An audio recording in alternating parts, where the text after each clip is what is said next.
5 نمازیں پڑھنے کتنا زور لگتا ہے. اللہ کے واسطے بچوں نماز نہ چھوڑ، کسی حال میں نماز نہ چھوڑ.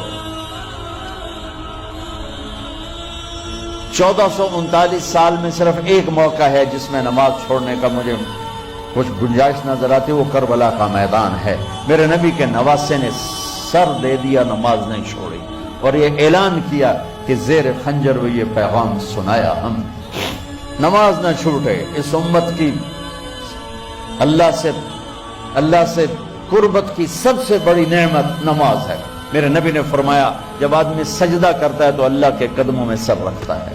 تو میں سب سے یہ جھولی پھیلا کے کہتا ہوں، نماز کبھی چھوٹ جائے قضائی دو، کبھی چھوٹ جائے قضائی دو، کبھی چھوٹ جائے قضائی دو، لیکن نماز چھوڑو نہیں، چھوڑو نہیں، چھوڑو نہیں. میرے نبی کے دنیا سے جاتے ہوئے آخری الفاظ تھے الصلاۃ الصلاۃ الصلاۃ. میری امت نماز نہ چھوڑنا، نماز نہ چھوڑنا، نماز نہ چھوڑ. روزہ سال کے بعد ہے اور اس میں بیمار ہے تو چھٹی ہے، مسافر ہے تو چھٹی ہے، زکوٰۃ مالدار کے لیے ہے، حج مالدار کے لیے ہے. فرض جو سروں پر قائم ہے وہ نماز ہے. میں ساری اپنی نسل کے سامنے، بچے بچیوں کے آگے ہاتھ جوڑتا ہوں، ان بڑوں کے سامنے ہاتھ جوڑتا ہوں کہ اللہ رسول کے واسطے سجدے سے باغی نہ ہو، سجدے سے باغی نہ ہو، سجدے سے باغی نہ ہو.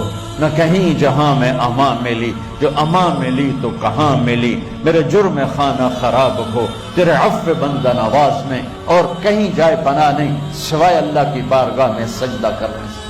تو میں سب سے اپیل کروں گا، بچے بچیوں سے، اساتذہ سے، ٹیچروں سے، پروفیسر سے، وی سی سے، اور سارے جتنے بھی عملہ یہ کھڑا ہوا ہے، پہرے دار کھڑے ہوئے ہیں، گارڈ ہیں، اللہ رسول کے واسطے، یہ کیمرہ مین ہیں، نماز نہ چھوڑو، نماز نہ چھوڑو، نماز نہ چھوڑو. میرے نبی نے فرمایا جعلت قرۃ عینی فی الصلاۃ، میری آنکھوں کی ٹھنڈک نماز ہے. جنت میں اگر کسی چیز کی کمی محسوس ہوگی تو نماز کی کمی محسوس ہوگی. لیکن یہ بس یہی ہے یہ نعمت.